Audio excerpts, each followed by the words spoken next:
What's going on, guys? Thanks for tuning in to another episode of the Red and Gold Standard podcast. My name is Zach Hernandez, and as always, I am joined by my co-host Matt Llewellyn and our guy Mike Andrews of Nothing But Niners. Before I toss it over to the room, if you guys are tuning in on Twitter, head over to youtube.com/49ers Hive. It's scrolling across the bottom of your screen right now. Join from there so we can see and interact with your comments. We're not ignoring anything on Twitter. We just can't see it from YouTube. youtube.com/49ers Hive. Like I said, join from there. Join the show. Share your thoughts. We want to hear it. With that all said, Matt. Matt, how you doing this evening? I'm doing good, Zach. 49ers have their first official mandatory mini camp, so let the speculation and rumor mill begin. Players are starting to talk to the media again. We're actually getting a little bit of news, so I'm looking forward to jumping right into it. Yeah, man, it's close to getting back to that time of the year where football starts and everything's nice. Mike, how you doing this evening? I am great, man. I'm happy to be on someone else's channel so I can really just let loose. I'm looking forward to having a good time. And I found out I don't have to go into the office tomorrow. I get to work from home. It's going to be a good night. It's going to be a great night, actually. Sounds like some good news. All right. Well, yeah, thanks again for being on, Mike. We appreciate it every time. It's always a great show with you here. So there's a lot to get into this episode. We're going to start right away. We're not going to waste anybody's time. Aside from saying hit like, hit subscribe if you're watching right now. But the biggest news, which kind of got rolled back, I guess you could say, by Matt Maiocco himself, I saw earlier in the week going viral, was Brock Purdy is on schedule to be ready to start by week 1. The report goes out there. The tweets start getting sent out. They're getting, hundreds and thousands of tweets. And then Maiocco replies to, I think, my guy Raj over at RSF Niners and says, that's not what I said. I actually said it's my belief, my speculation, and this is no inside source from the 49ers telling me this. This is just purely my thoughts. Matt, I'm going to start with you. What do you make of this, and what's Maiocco doing here? I mean, Maiocco obviously needs some clicks. It's been a slow off season for him. He hasn't been able to put out a bunch of stuff. If he's saying that it's just his opinion and he has no information, I mean, I don't think that most people would just say that. They'd let it rock or even double down on what they said. They use the whole anonymous source type of thing. So if he says it's just speculations, definitely probably speculation, but it'll be interesting to see how Purdy progresses. We heard from Kyle Shanahan that he's throwing 3 times a week. So he's apparently on track to be, getting close to week 1, but I don't know exactly what that entails, if, he's going to be able to practice with the team for an extended period of time prior, if he's going to get any preseason action. It's still, to me, very early to speculate on what Brock Purdy is or isn't going to do in training camp. This is the mini camp. It's the beginning of June. I'd like to see what happens more towards July when we start getting into the real thing. Yeah. I agree. It was an interesting couple of days or so once this came out, and then to watch Mayo kind of walk it back. Mike, do you really believe this is just purely his beliefs, or do you think somebody maybe have told them, and then once it started going out there said, hey, walk this back? Matt Maiocco has been the mouthpiece for the organization for a very long time. With that said, in the last couple of seasons, I've seen him become a little ornery, like he's a little more griddled. You can tell he's getting up there in age, and Matt Maiocco is also starting to share his own opinions. He's starting to let that, I'm going to use it for a lack of a better term, but bias start to seep out. If you listen to his podcast, he made no qualms once the Niners traded up the 3rd spot. He wanted someone like Jimmy Garoppolo. He did not believe in the guys like Justin Field and Trey Lance. He wanted the Mac Jones or maybe even the kid from BYU and Zach Wilson. He did not want one of these, I'll call them athletic because I don't want to be too controversial right now, okay? But he made it very clear that those were the guys that he thought the Niners were going to go after, should go after, and things like that. And he's continued in that sense all along. Now, I'm going to throw Matt a little bit of bail here. That's my guy. And from the moment they announced what the injury was to the day that he had his surgery, everyone grabbed their calculators and everyone saw that unless there was a setback, Brock Purdy should be back early to mid-August. So nothing he's saying is shocking. It shouldn't be shocking.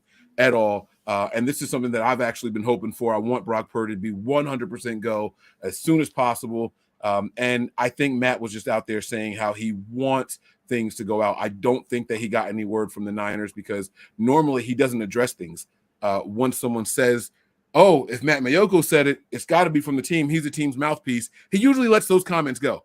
But this one was really one of those, hey, guys, wait, chill out. I didn't hear this from anybody. This is what I saw. I believe him when he says it that way, that this is his own gut feeling. I believe him there. That's a good point. I do think that what you said and what both of you guys said makes a lot of sense, especially in the way that he even worded it here. If his road to full recovery stays true to the 12-week time frame, that would sorry, the text is pretty blurry here. He would receive full medical clearance to play football around August 21, or 20 days for the start of the NFL season. So I think, like you said, Mike, he was just doing the math, and the report was that he's on schedule. The report was that he hasn't had any setbacks. Therefore, it would add up to right around the start of the season. I will say it has been very interesting to see how just 49ers Twitter as a whole kind of reacts to these reports. And I just got the Wi-Fi signal, so let me know if I'm breaking out here. I don't know why. But I think what we see here is, and stop me if I'm sounding a little too crazy here, but the way I see it is, it's like a guy goes out with his friends for the night, and his girlfriend's at home, and his phone dies, and he's sitting there drinking a beer with his friends at the bar, having a good time. And every 20 minutes that goes by, his girlfriend's sitting at home thinking, he's cheating on me. He's doing something. He's out with somebody else. And by the time you get back home 3 hours later, she's like, you have built a whole nother life with somebody. And you come home through the door, you're just like, what's up? How's it going? Oh, sorry, my phone died. Like, that's how I feel with the 49ers content creators and the quarterback situation.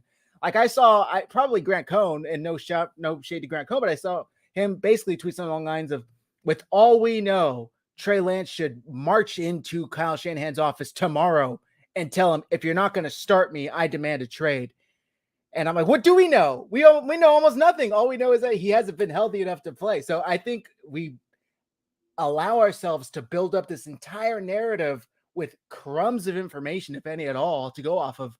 And suddenly we're 100% convinced something's happening that may not even be happening. I mean, I don't know. What's your guys' take on this? Well, I mean, there's something to that. And to Mike's point, Mike brought it up that Matt Mayoko, wasn't necessarily a fan of Justin Fields. He wasn't necessarily a fan of Trey Lance. He was in it for Mac Jones. He was a Jimmy Garoppolo guy. You can kind of see why he would like a quarterback closer to Brock Purdy than Trey Lance, and why there is necessarily that's his leader in the clubhouse, and that's who he's speculating. And each one of these 49ers content creators seems to have one of their favorites. One guy's like, oh, I swear by Trey Lance. The comments that George Kittle made about Trey Lance today are going to get a lot of mileage out of a lot of content creators. We even have the Sam Darnold truthers who are like, if anybody can fix Sam Darnold, it's going to be Kyle Shanahan. So everyone has an axe to grind. And when we are getting so little sourceable information, it comes with that bias, with that, this is who I want to start week one. So that's the story I'm going to focus on. And then that gets picked up, that gets some steam. And then you have these battles amongst the 49ers fan base about this guy's going to start, this guy's going to start, that guy's going to start. I'm down to root for whoever is the guy that they feel is best to win. As I've always said, I'm all about the front of the jersey, not the back of the jersey. And whoever's going to give the 49ers the best shot to win, going to win. But you can kind of see what Matt Mayoko's doing with his clubhouse favorite Brock Purdy. So you see with all the other guys too. Matt, you hit on something.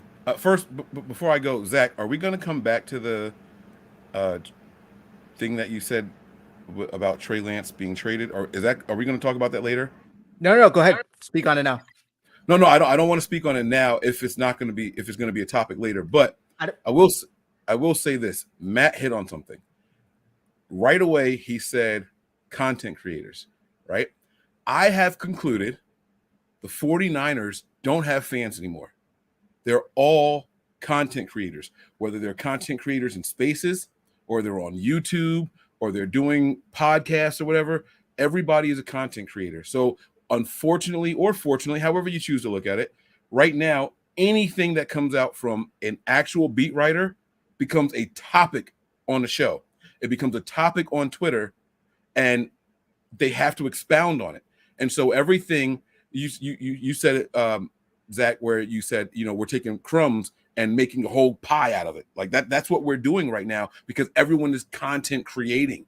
And so we have to take everything, and we're not just putting it under a magnifying glass. This shit is under a microscope, and we are breaking down each individual cell and piece of particle that is given to us right now. And so that's where we are. When you jump into the content creation space, this time of year is ridiculously slow. It's ridiculously slow. And so if you're going to come on and do a show, it's going to be about a tweet or two.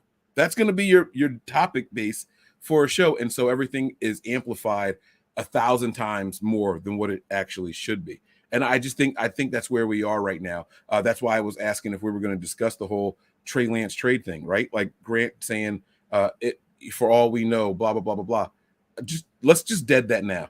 Trey Lance has not a single leg to stand on. That is not an injury pun. He just doesn't have anything. He can't go in there and demand the trade, and he damn sure can't go in there and demand to be a starter. So let's just put that to bed early in this episode. Trey Lance, you are fortunate to be on the team, and the team is fortunate that he's here. Right now, it is the perfect storm. It is literally the perfect storm right now for all quarterbacks involved on the 49ers roster right now. And we have to take that for what it's worth. I couldn't believe that I saw, I typed in 2 words in my search bar on Twitter, Lance and trade, and 260 tweets popped up right away. And then when I got to the bottom, there was load more. I'm like, no, I can't. I can't. Like, my sanity won't allow me to do it, right? But the fact that it was discussed so damn much, it's just blown out of proportion. Lance cannot, will not, and should not demand to be traded or starting week 1, because you haven't earned it yet, and you don't have a trade value. So I think that's where we are. And like Matt said, I think we all, when it's all said and done, are going to fall in the same place. We have our guys that we cheer for, right? I told you guys, I'm Team Lance. But if Brock Purdy beats him out, if Brock Purdy comes back 2 weeks and can participate in preseason and in camp, and they say he's the starter, let's go Brock Purdy. That's all it is. I want Lance to be the guy, but if it's Brock Purdy, we should all be getting behind the guy that's under center, because we want to see wins. I don't care how we win. I want to see the dubs. That's all it is. Agreed, 100%. Yo, I just did the thing that Mike said. I put in Lance trade into Twitter right now, and it's what I was talking about, and we're kind of doing it right now. I'm not saying we're not guilty of it or whatever, but there's like 7, 8, 9 content creator videos about Trey Lance trade speculation. It's wild, dude. It's wild. And we don't even know what's happening. Some people are already upset because in, mandatory OTAs, Sam Darnold got first team reps. And it's just like, y'all are reading way too much into it right now. And I don't know, man. It gets a little crazy. And if they actually listen to what Kyle Shanahan said, I don't know. I'm going to shut up. We'll probably end up coming back to. Are we going to talk about Kyle's presser later? Yeah. Okay, I'm going to shut up then. Okay. I just want to say I did the same thing. And look at literally the first thing. It's got the captions and everything. If I'm Trey Lance, I might politely go to the front office and ask for a trade. Like, it's nonstop. It's nonstop. Look, if we were talking about public discussions to where Kyle Shanahan and John Lynch are out here saying, you know what, he just really hasn't lived up to what we've asked for of him or what we thought we'd get in him.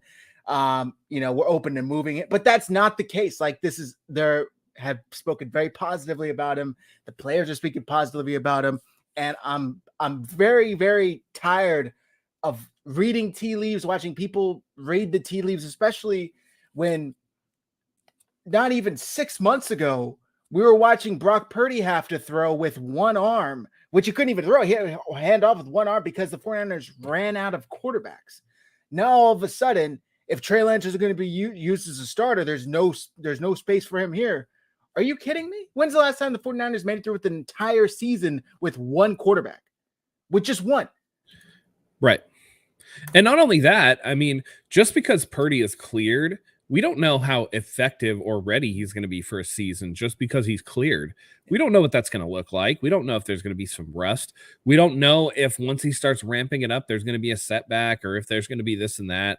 So in the beginning of June to go and speculate on, oh, is Trey Lance going to be traded? Should they trade Trey Lance or whatever? It's kind of ridiculous, man. And like you said, when have we ever made it through the season with just one quarterback recently?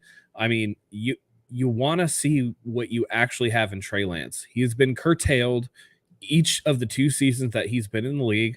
First year because, he probably wasn't ready and Jimmy Garoppolo gave the 49ers the best shot to win. Besides that, he still, had the broken finger and whatever. And then the second year with the broken leg, we've never got to see what he can offer to this team. And until we do, how do we know if he's going to be good or if he's not?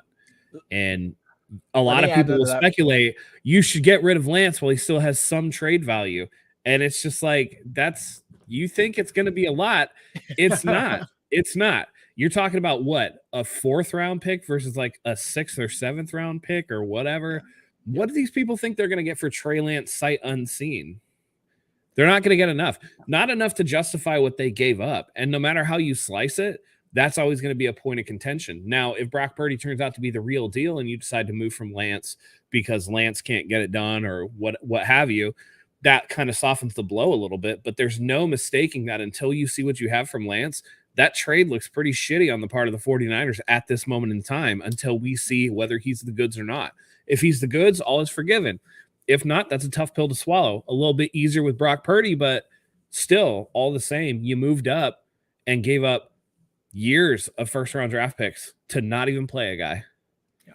And the return is not going to be anywhere close to that, so I don't even know why we would talk about it.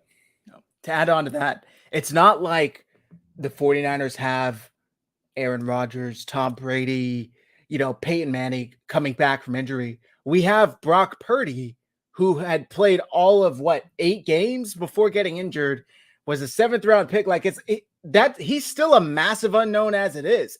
Yes, he played well last season and exceeded expectations, but I also remember a quarterback named Jimmy Garoppolo who came in for 5-6 games to end 2017, who looked very well, and the 49ers put all of their eggs in that basket moving forward, and look where that got us. So I'm not saying that's going to play out exactly the same way, but I'm just saying it can't hurt to have both options there. If Brock Purdy had 2 to 3 years worth of film under his belt and all of it looked like it looked last season, then I would at least be a little more comfortable with entertaining even the idea of possibly listening to offers for Trey Lance. But we had a limited amount of games before his injury in his first season ever. It's way too soon to commit to him and say, we don't even have to worry about what we had in Trey Lance, what we might have had, what we're losing. That's all right, because we got Brock and he's going to be healthy. It's way too soon. Way too soon. Anything to add, Mike? No, you guys killed it, man. I have absolutely nothing to add to it, man. Good job, guys. Ray says Zach looks like Mike McDaniels and Matt looks like Jeff Saturday. What's up, Mike? Hey, at least I didn't get the Fred Warner thing, or, I got so many comparisons throughout the years, man. One point, people said I looked like Patrick Willis, and I didn't see it, but it is what it is. I think it's when I smile, like the cheekbones are so high, but now I'm getting fat, so the cheekbones are hidden. When I was thinner, you couldn't get away from them, but it's all good. Rome says, if you can't see that Purdy is the guy, you don't belong on this channel. I don't think anybody's saying definitively he's not the guy, right? No one's saying he is the guy either, though. So, No. I mean, it is what it is. Kick me off the channel then. I don't give a shit. But Brock Purdy hasn't shown enough, because part of enough is consistency. There's not a single quarterback on this roster that has shown consistency to say he's the guy. And that includes Brock Purdy. I'm sorry. I'm not letting 7 or 8 games just tell me who a franchise quarterback is. No, there's no way I'm doing that. Sorry, not happening. I think. Yeah, Go ahead, Matt. no one. I don't think anybody has said he's definitively the guy either. The whole point of it is we don't know, and until we know, then the conversation is absolutely pointless. We have to see it. Otherwise, we're just all speculating. We're all doing what we hate, which is, pulling stuff out of our backsides and throwing it out there as if it's a fact or whatever. And it becomes very divisive. The coaches, the players, everybody will tell you in the middle of the team who the guy is going to be going forward based off of play, not off opinion, not off of whatever. They're going to go based off of play. And we'll learn real early if Brock Purdy is going to be ready or not. If Trey Lance is actually improved, you're going to see based off of, they're going to call it early. If Purdy is not ready to go by week 1, I think they're going to call it early. That's just my opinion, but we'll find out quick. The guy is always the guy who's healthy. That's the bottom line for the 49ers. We unfortunately have been cursed with, Zach talked about Brock Purdy being out there throwing with one arm, right? At the end of the game there, it was his left arm. He's right-handed, so he didn't even have the arm. We had Jimmy Garoppolo with one leg, right? We had Trey Lance with one hand, and the good hand was the left hand. He's right-handed, and then we had Trey Lance with one leg. That leg got busted so bad that he couldn't play at all. It's the healthy guy. The healthy guy is the option. The good news is, and this is what 49er fans need to start to realize, is that the team is stacked enough that no matter who's out there, we should tally some wins either way. That's what it comes down to. That's really, really what it comes down to. Christopher Lockwood says, he was great. It took an injury to stop him. He's earned it. But that's if you start history at the 11th hour. Like, it also took an injury to Trey Lance to even see Brock Purdy to begin with. And I think everybody's entire grievance is we just don't know with Trey Lance. It took 2 injuries to see Trey Lance. Let's be clear with what we're saying. We're saying that the third option should be the first option now, and he should leapfrog the guy that was the first option. Just from whatever kind of perspective you have there, you can equate it and make whatever analogy you want. If number 3 suddenly becomes number 1, you're either in a lot of trouble or you were sold fool's gold on options 1 and 2. And I just don't know. You were very wrong. That's the case, right? I just don't know that that's the case yet. And now there's also an option that's out there that no one is really willing to discuss, is that Lance was option 3 and 1 is going to be that much better. At the start of the season, Lance was option 1. No one's talking about that. If Brock Purdy did that, right, why isn't your mindset, imagine what Lance could have done? Why isn't that anyone's mindset? Instead, it's, well, Lance can't stay healthy. But what did he do well? What did he do poorly? Right? What did he do consistently? We didn't. Again, this is what I said 5 minutes ago. No one has been in there enough to say that they're consistently the guy. That's all. Well, and here's the thing too. Brock Purdy's injury was to his throwing arm. Like, you can recover and you could theoretically be ready to go, but we don't know if you get away from that injury scot-free, tax-free, no lasting effects, no, is his arm going to be stronger or weaker than before? We don't know that. At least Lance's injury was to his lower body, right? Like, and at the end of the day, your quarterback's going to throw the ball. Brock Purdy didn't exactly have blistering arm strength anyway. And what's he going to look like going forward? Does his play suffer because he's trying to recover? It's not the same as a Tommy John in baseball, but pitchers take a while to come back after that UCL surgery. And we don't know if Brock Purdy is going to need more time to fully feel confident in the arm to really let go of the ball and build up that strength. I mean, you're asking him on 3 months of throwing time to be ready to go for an entire NFL season. He's probably not going to see much, if any, preseason time. And you don't think that it's worth giving Lance a shot? At least, in the preseason? Come on, man. Like, that's ridiculous. Exactly. I would feel different if I get it. People like Brock Purdy, but at the same time, you got to give Lance a shot. It's not like Sam Darnold was starting or Brock Purdy is like a 6-year guy and we know exactly what we're going to get out of him or whatever. Brock Purdy had 8 really good games, but they were still just 8 games. And now you add a very serious injury to the throwing arm on top of that. We just don't know enough to know what he's going to look like coming back. Let me add on to that real quick too. Would all of you who are 100% Brock Purdy without even thinking about what Trey Lance has to offer, would all of you feel comfortable trading Lance today for whatever, obviously it would be a lower end pick, and then him going on and having immense success with another team, just think of that. Why not at least find out? Because if you're so sure you have a franchise quarterback in Brock Purdy, who is in year 2 of a rookie deal, the urgency isn't on Brock. The urgency is on Trey. We're going in, what is this, year 3 or 4? This is year 3, right? Year 3. Yeah, we're going into year 3. So the urgency is there on Trey Lance. So you need to find out now, because you definitely don't want to damn sure find out going into year 4 if he finally is the guy. And I agree with Christopher. Keep them both. Like I said earlier, when's the last time? I think 2019 was the last time the 49ers had one quarterback play every single game. And it just has not been in the cards for them under Kyle On Shanahan. top of that, look at the list of injuries to quarterbacks last year just across the NFL. Yeah. Josh Allen, injured. Jalen Hurts, injured. Patrick Mahomes gets injured. Joe Burrow, injured in the Super Bowl. Lamar Jackson missed 6 games. Who else? Jalen Hurts, Patrick Mahomes. Cartilage. Dak. Yeah, Dak Prescott got injured. Tua got injured. Aaron Rodgers got a little banged up, but Kyler Murray lost for the year. Matthew Stafford lost for the year. Mac Jones had to miss a game. I think Bailey Zappi started. And then to mention that, all of the 49ers injuries, Marcus Mariota got injured. Ryan Tannehill got injured. Carson Wentz got injured. Sam Darnold got injured. Andy Dalton got injured. Zach Wilson got injured. I mean, dude, the list of quarterback injuries last year was preposterous.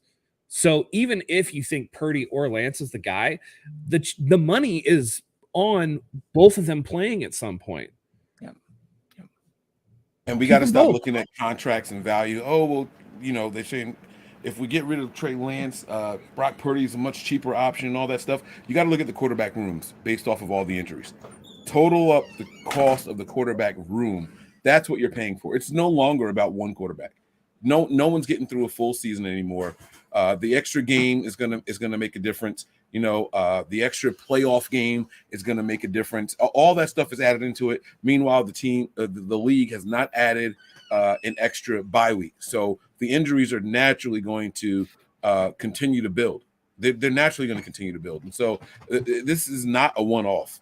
The injuries are going to be there, and you want to be as deep as possible and as good as possible with the backup and the starter. So we just got to keep that in mind going forward. That's all. Mike, let me ask you a question. I can understand from the 49ers point of view why they signed Sam Darnold, but why did Sam Darnold sign with the 49ers? Because he just saw the 49ers go through 5 quarterbacks when they only had 4. I'm going to get a shot. That's really what it comes down to. Sam Darnold is doing exactly what Mitch Trubisky did 2 seasons ago, where he just decided, I'm going to go over here with one team. And fortunately for him, he didn't have to play. He was with Buffalo, if I'm not mistaken. And then he goes out and gets a nice deal to be a starter with the Steelers. And then they ended up benching him anyway. So that's why Sam Darnold's here. I'm going to go to the team with the most injuries at this position. I'm likely going to get a shot. And it's a really stacked team, so I'm going to look good if I get in there. And then maybe I can turn that into something down the road. That's why he's here. Yeah, no, and here's the other thing, too. Everybody and their mother has said, if anybody could save Sam Darnold, it's Kyle Shanahan. It's Kyle Shanahan. So not only does he get to wash a little bit of the stink off of him, which – to be fair, at the end of the season with Carolina, he didn't play bad. He actually played a little better. But you get to go to the coach who everybody says can resurrect your career. You get further away from the icy ghost thing, and you do have a potential for opportunity. Even if he doesn't get to physically play, even if he's limited to the preseason, if he goes out and looks good in the preseason, that whole Kyle Shanahan saves QBs plus He looked good in the preseason. Plus, he was a first-round pick. Oh my gosh, maybe Sam Darnold is worth something. It's not just Mitch Trubisky either. That's how Marcus Mariota transitioned from the Raiders backup for a few years to the starter in Atlanta. Now, it hasn't worked out for either of those guys, but this could be a similar situation to that. Agreed. And I think he said something similar to that. He was a little blunt, in my opinion, when they asked him why the 49ers. And he basically said, hey, there's question marks surrounding both quarterbacks. And maybe there's an opportunity for me to come in here and play some meaningful minutes. So we'll see. I really like the signing. I don't understand the people that are calling for him to start already, but that's a whole nother story. We can get into that in another show. Yeah, for sure. Also, I don't know who it was. Who was the commenter that said Shanahan and Lynch deserve to be fired? It was right. Bro, how many before you bash this person. No, I'm not going to bash anybody. I have said on the record and on my show that if they trade Trey Lance before the season starts, someone in the front office should be fired. A scout. Oh, for sure. A GM. That means that your entire QB evaluation was shit if you're willing to move on from him already. If you're going to judge somebody off of 4 starts, 4 that you traded up to acquire, someone's got to go. You have to say, hey, we made a mistake. Cool. And this person was responsible for that mistake. They got to go. I don't care. That goes without saying. Whoever. That goes without saying. The comment just says both of them, though. And I don't know how you could fire Kyle Shanahan after he's taken this team to 3 NFC championship games. I just don't. 3 NFC championship games in 5 years. Like, I just don't see it. That's nuts. That's absolutely wild. Yeah. Trey Lance has thrown a career 102 passes. If you can definitively tell me what a quarterback is and what he isn't after 102 passes, every single NFL team should be knocking on your door right now to hire you, because that is some amazing talent. Nobody knows. Absolutely nobody knows. You can have a hunch. You can have an educated guess. And Parcells told you needed 3 seasons. Now, who are you going to judge? Who are you going to trust? Who are you going to trust? We live in this fucking microwave era right now where it's the people sincerely expect the guy to start day one and be what he is throughout the duration of his career. There is no room for growth anymore. People don't have the patience for it, and it's not right. I blame it on social media because it's a microwave era right now. That's not reality. People improve, including Brock Purdy, including Trey Lance, including fucking Sam Darnold. These guys are going to be better than what you saw 2 years ago. They should be better than what they were last year, especially on a team this stacked. So no one should be jumping the gun and speaking definitively either way. We haven't seen enough of any of them. I'm sorry, we haven't. Right. And by the way, with those 102 pro pass attempts for Trey Lance, that puts his college and pro total at 420 pass attempts. So you have no idea if he's going to be good or not. We just have to we have to see. If you guys, that's insane, but I want to take you guys on a trip down memory lane prior 49ers season, prior to the Kansas City game when the 49ers traded for a Christian McCaffrey. Do you guys remember that offense?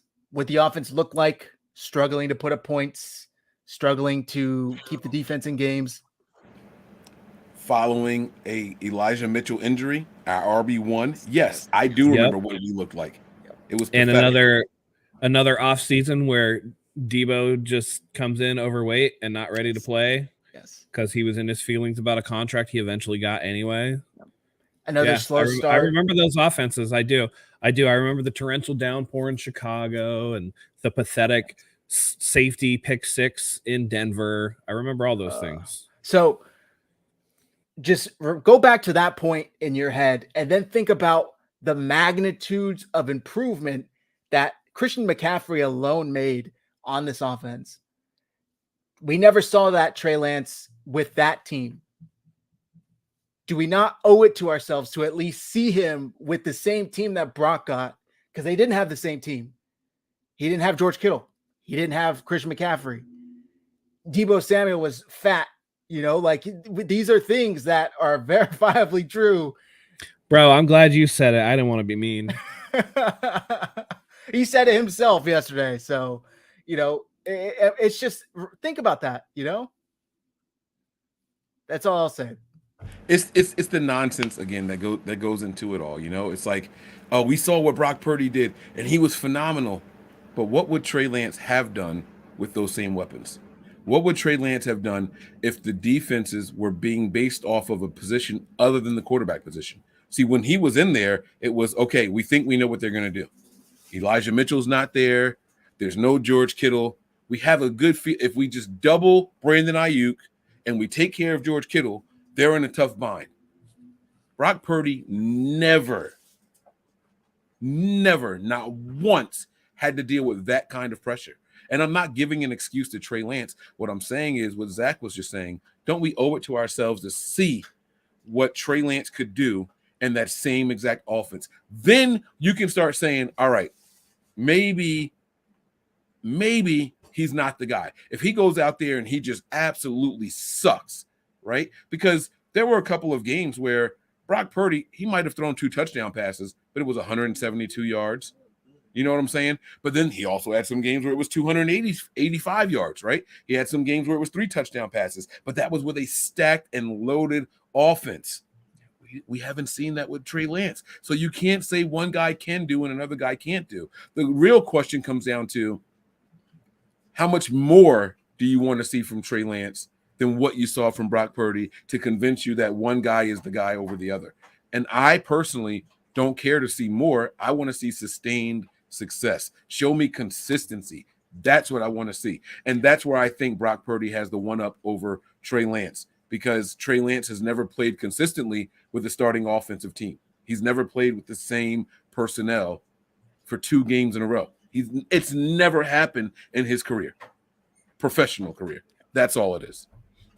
Also, just real quick, if we're so sure Brock Purdy is the real thing, wouldn't that make you that much more excited if you're told come August, yeah, that's true, and Trey Lance just beat him out? You should be thinking, hell yeah, this dude actually has a lot to show then if I'm so certain of what I have in Brock Purdy and he just beat him. So that tells me he is for sure the guy. And I don't want to hand it to him. There would be no waffling either if Purdy was the guy. If Brock Purdy's name was Aaron Rodgers and he was coming off this injury and he was like, I'm coming back, we wouldn't say, oh, is this guy going to start over Aaron Rodgers? Aaron Rodgers would be the starter. Yeah. If you have Joe Burrow, same thing. Patrick Mahomes, same thing. Jalen Hurts, same thing. So the fact that they're not even going to definitively say when Brock Purdy is healthy, he absolutely is the starter, tells me that there is room for Trey Lance to come and take that job. Yeah. Third string all pro says you bench a healthy Purdy for Lance. Good luck explaining that to the locker room. They prefer Purdy. The thing is, when was the last time you were in that locker room, bro? You know that for sure? Not even Tell me one player or coach on this roster, on this team, on this front office that said, when both guys are healthy, I want this guy over the other. I won't waste your time. You won't find it. No, Trey Lance is a healthy guy right now. That's what they want. Right. Trey Lance is healthy right now. So you got George Kittle pumping up Trey Lance right now. When Brock Purdy was healthy, you got George Kittle pumping up Brock Purdy. When Jimmy Garoppolo was healthy, you got George Kittle pumping up Brock Purdy, like Jimmy Garoppolo. So stop it. You guys got to we're looking for answers where answers don't exist. It's support. It's a team game, and everybody on the team is brought in to the team. They're not brought into one guy or the other. None of those guys are invested in one quarterback over the other. They just want to win. They just want to win. And that's how they base their season. They say the season was a success or a failure based off of wins and losses, not personal stats, except if you're Deebo Samuel. But that's a different story for a different time. And I'll tell you this right now, too. You could have the guy who is clearly the most talented in that locker room, and I'll tell you right now, the other 52 guys, there won't be a consensus that they like or dislike this person. There will be, doesn't matter if it's Brock Purdy, doesn't matter if it's Trey Lance, doesn't matter if it's Sam Darnold, doesn't matter if it's Trent Williams out there throwing balls, whatever. Whoever plays quarterback for the 49ers, they will not be universally liked in that locker room. That's just the nature of every locker room, every business, everywhere, whatever. So anybody saying if you start XYZ, you're going to lose the locker room, you have no idea what you're talking about. That shit happens all the time. It's a business. These are businessmen. They get paid millions of dollars to do their job. Whoever is the best person for the job is the guy that everybody's going to roll with, bar none. To add on to this, and we'll move on. One, I just don't think the players are thinking like that. George Kittle is probably sitting there begging for just one of you motherfuckers to stay healthy enough to throw me the football come December. I don't care who it is. I don't care if you get signed, the November 1st. If you could throw me the damn ball come December 31st, throw me the ball, because I haven't had that happen yet. Somebody gets hurt. None of the quarterbacks have been able to make it all the way through. Just somebody. And not only that, but two, I don't think that's actually going to happen, because I personally don't believe that Brock Purdy will be ready for the start of the preseason or the season. Maybe the season, but even then I think might be getting a little too rushed. I think Trey Lance is going to be not allowed, but by default, because of Purdy not being healthy, we'll take the starters reps in preseason, take the starters reps maybe to open the season. And then I think it's a matter of you stick with Lance until he shows you a reason not to, until he shows you he can't do it. Then you can sit back and say, okay, maybe it's time to go back to Brock Purdy. But if you're winning, if Trey Lance is improving, if Trey Lance is looking good, then in my opinion, there's no reason to move off of that. But I want whoever is going to put this team in the best position to win, because other than that, it's all immaterial. Anything else to add, or we want to move on? That's it. No, we got to move on, or we're gonna be here all night on one topic, because you nailed it right there. You nailed it right there, man. It's just really, really true. What does it say? The team did love Purdy, starting with Fred. I don't care. I have never. All right. You know what? Give me a second, guys. I'm sorry. How many times did you hear Fred Warner come out and say, "Oh my God, Brock Purdy was shredding this starting defense in practice"? Miss me with this bullshit you're saying. See, Chris, like I'm sorry, but no, never, not one time, not one time. I think he said it once, actually. He did not say that Brock Purdy was picking apart the starting defense. He said Brock Purdy was out there and he was looking good. He never said he was picking apart the defense. However, Fred Warner did say Trey Lance was giving the defense fits and picking us apart. There's a big difference between supporting a guy and saying what a guy was doing against the starting defense. Fred Warner has never said that Brock Purdy was picking that starting defense apart. He never said it. Now, again, how you support these guys are different. You're not going to come back with the same quote over and over and over, right?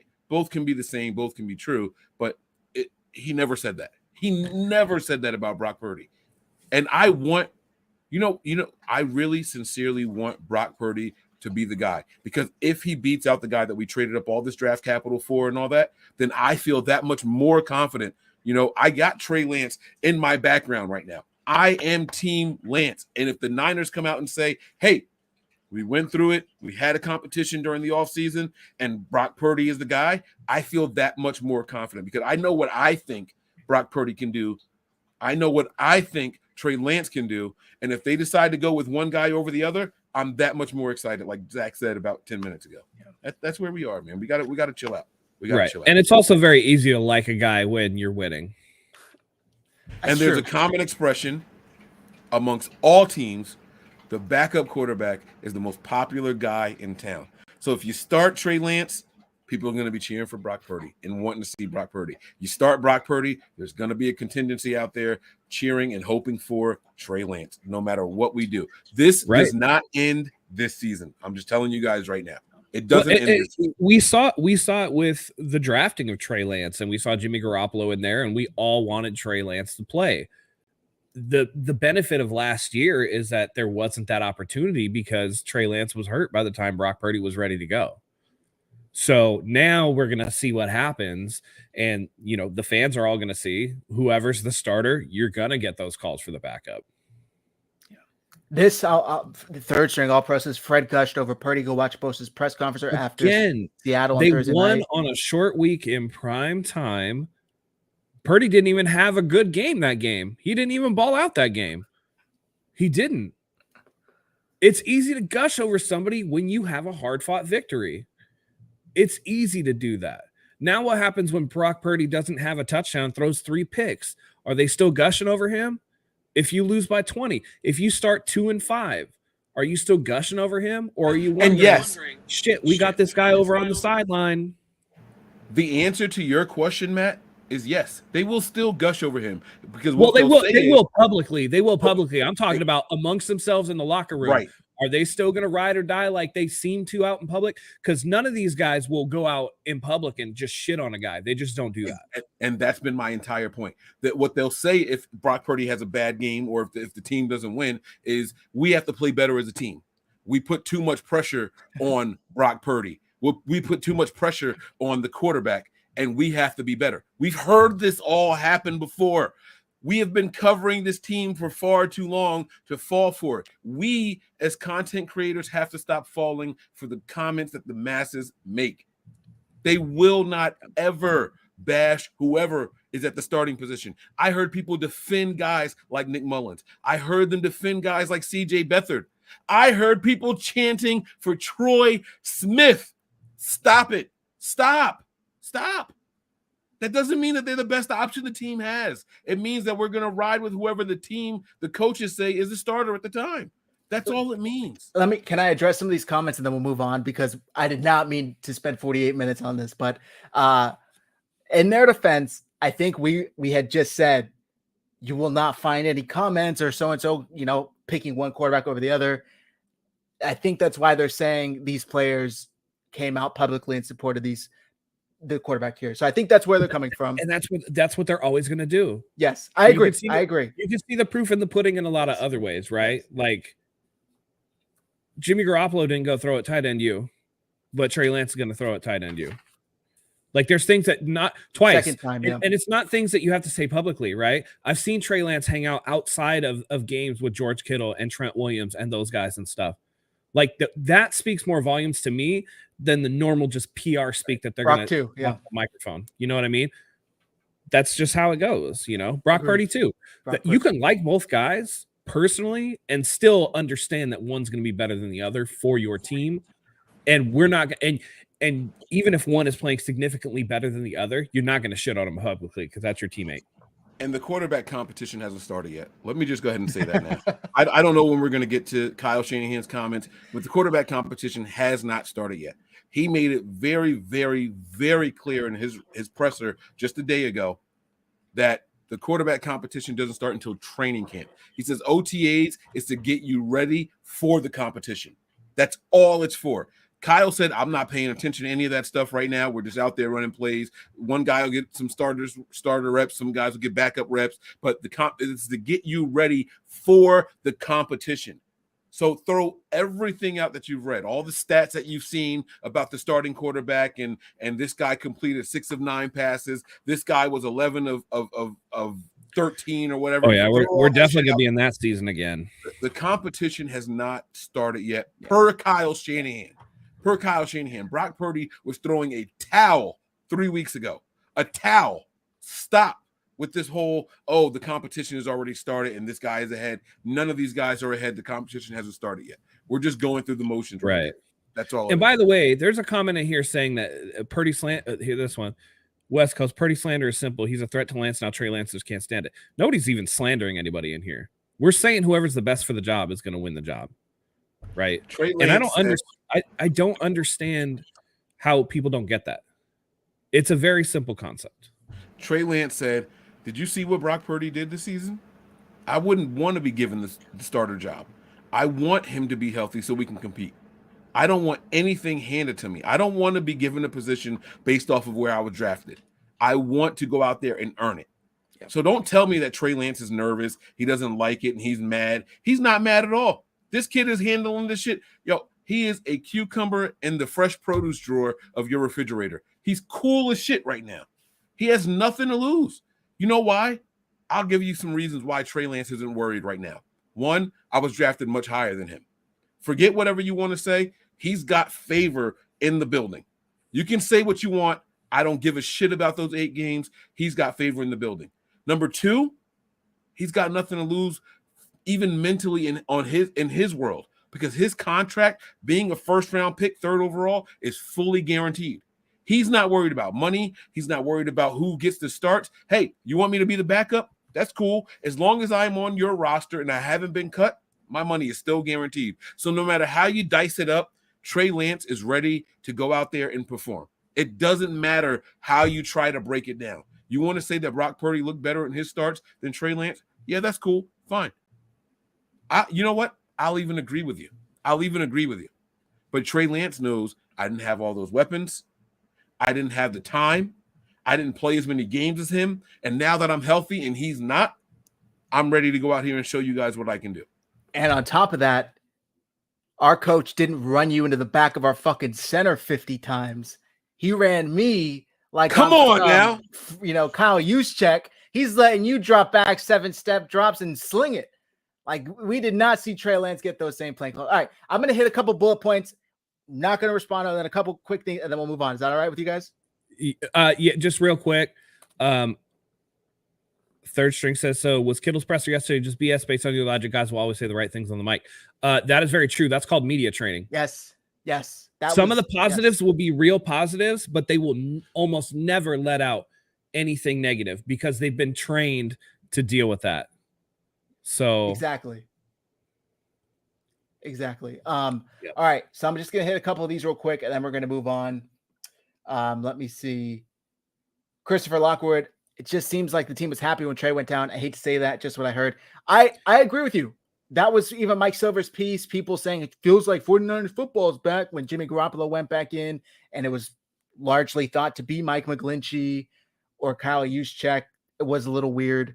Let's see. Yep, the third string all-pro said it there. When Jimmy got back in Seattle, feels like 49ers football again. And yeah, I wanted to say to this too. Kittle's presser yesterday was just BS. Yes, that's exactly what we're saying.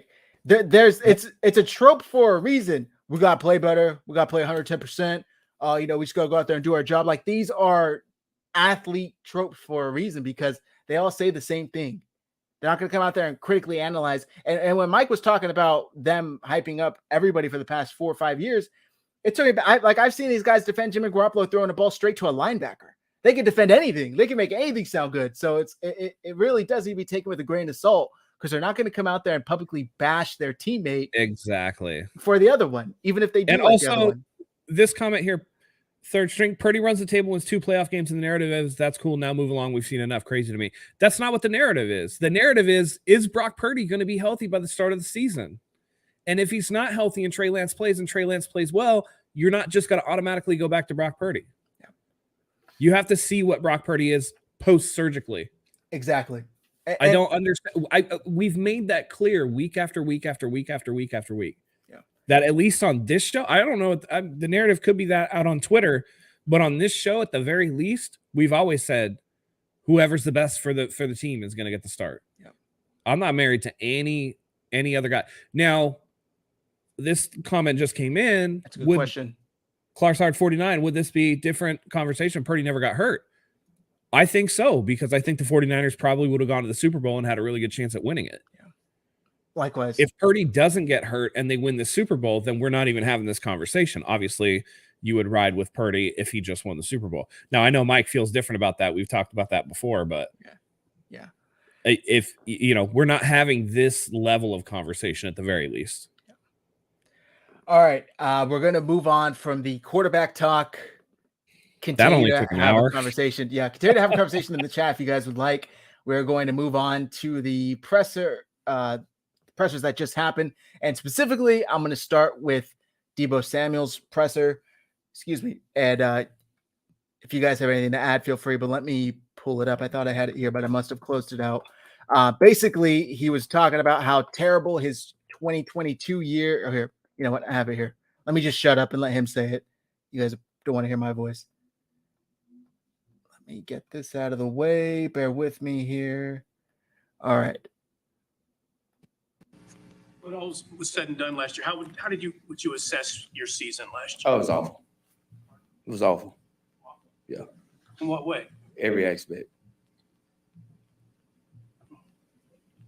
Do you consider on that a little bit? Like you just said every aspect, but did that leave a bitter taste in your mouth? Oh yeah, for sure. Me and Cal had a long meeting the other day. We watched tape. We talked about it. We put it behind us, and just going through the tape and just look how sluggish and like how bad it looked on tape. Like I said, just reflecting on last offseason, it kind of played a big role in that. And I never put nothing like that back on tape again.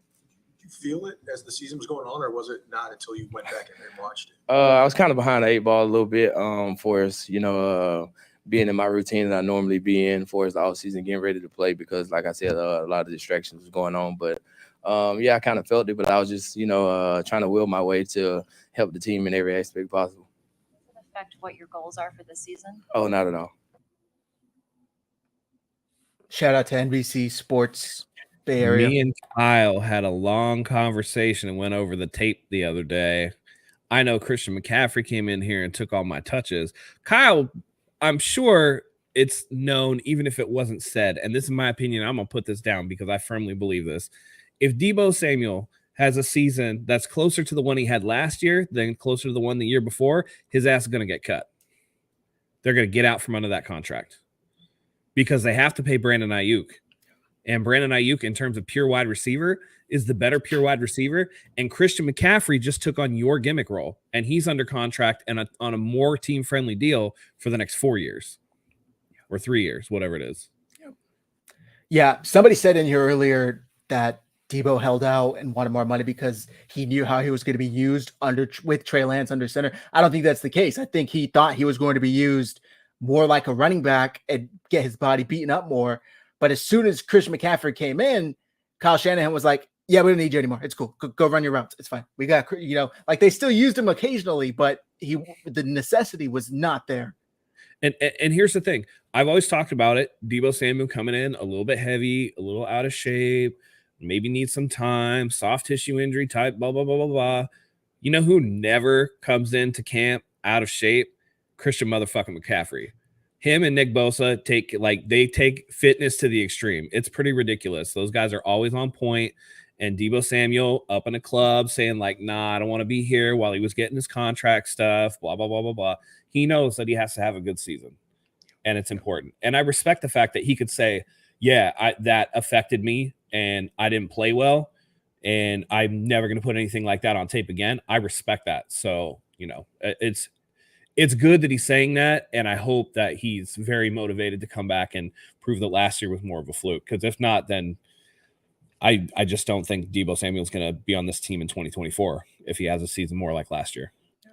You mentioned Nick Bosa there. Not to pivot away because we're still going to get into that, but I just thought this was funny.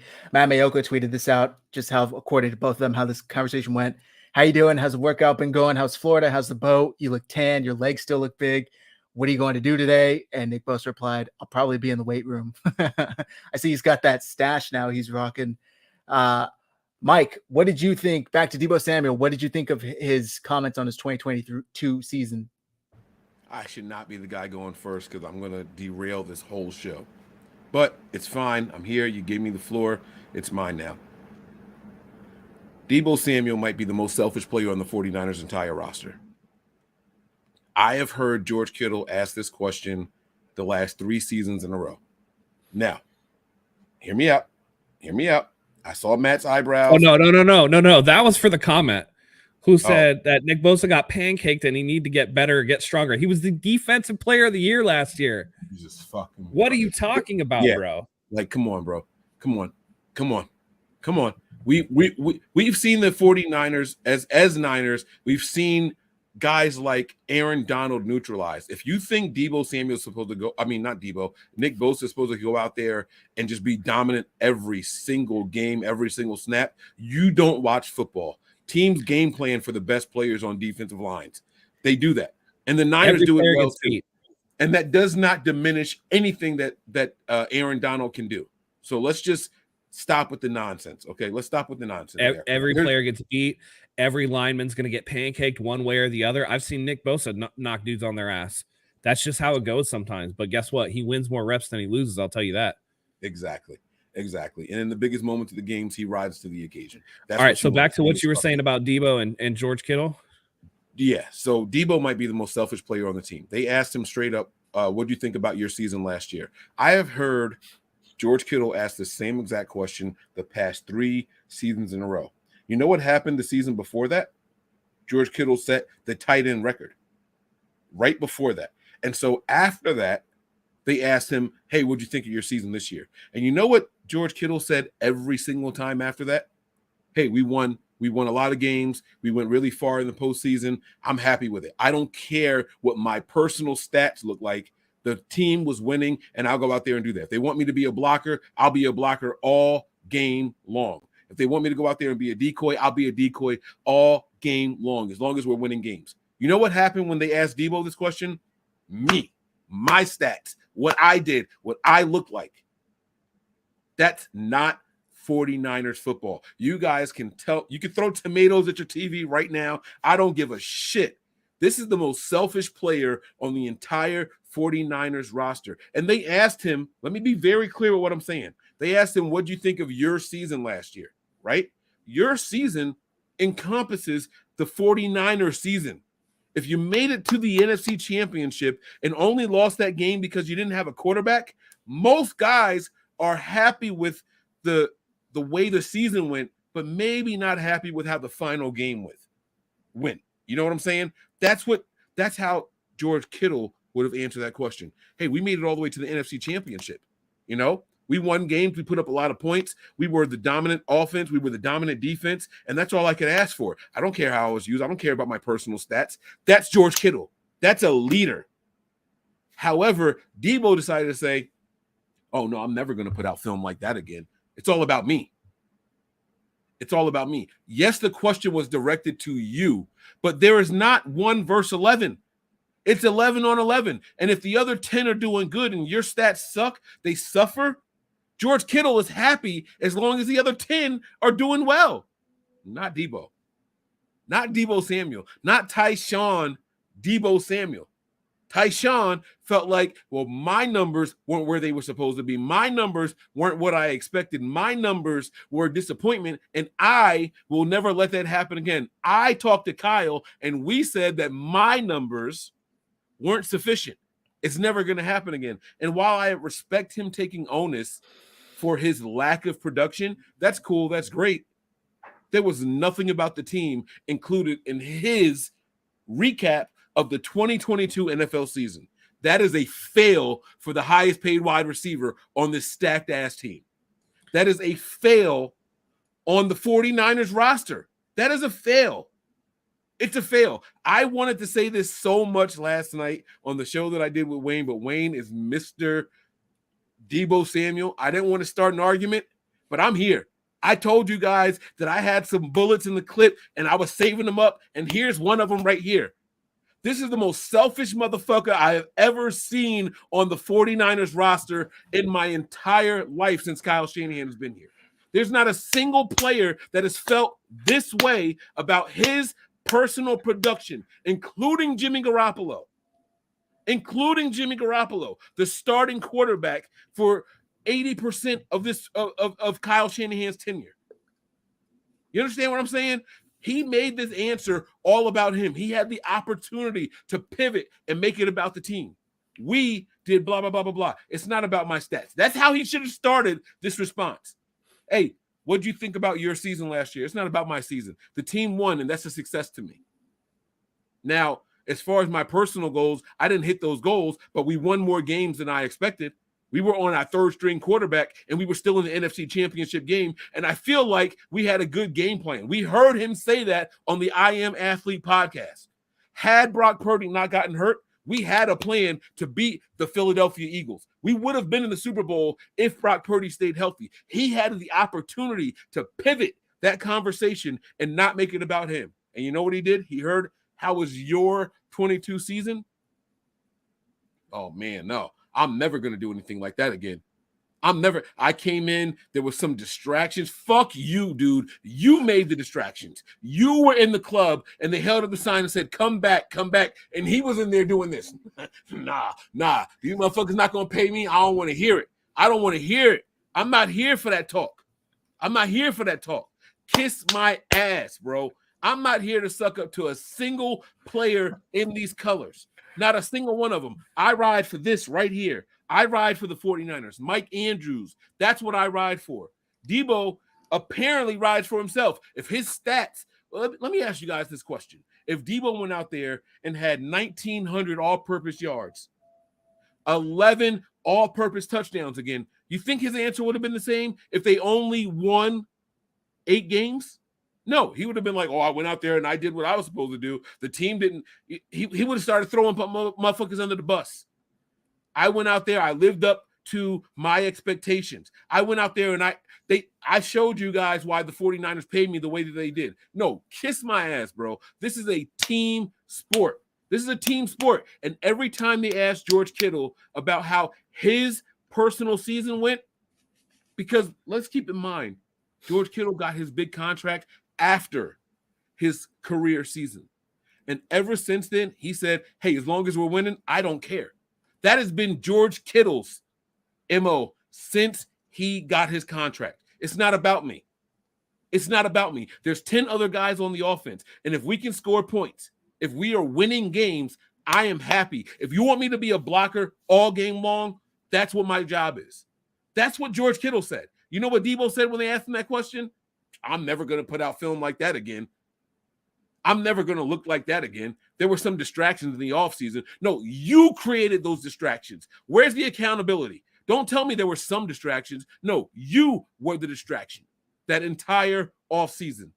Everything was about you. Everything was about you and your lunch with Mike McDaniels down in Miami. It was all about you from the moment you were in contract negotiations. You scrubbed your entire social media presence of 49ers content. You did that. You created the distraction. You were the one who said, I don't work out in LA. I don't work out in California. You said that. Nobody else said that. You put the spotlight on you, and then when you were asked about it, you made it all about your personal contributions to the team. Forget the fact that we were on that third string quarterback and made it to the NFC Championship game. Throw that shit out the window. That didn't matter. My numbers weren't where I expected them to be. I didn't reach certain incentives, so it was a failure. It's never going to happen again. Get the fuck out of here. Get the fuck out of here. I don't want to hear that shit. You, sir, are a selfish-ass player on a team that is wired for team play. You are going to run dummy routes. You are going to be asked to make certain players commit to covering you when the ball's not coming your way. Don't tell me about your stats. Don't tell me about your touches. Don't tell me about your yards per touch. That's not what team football is.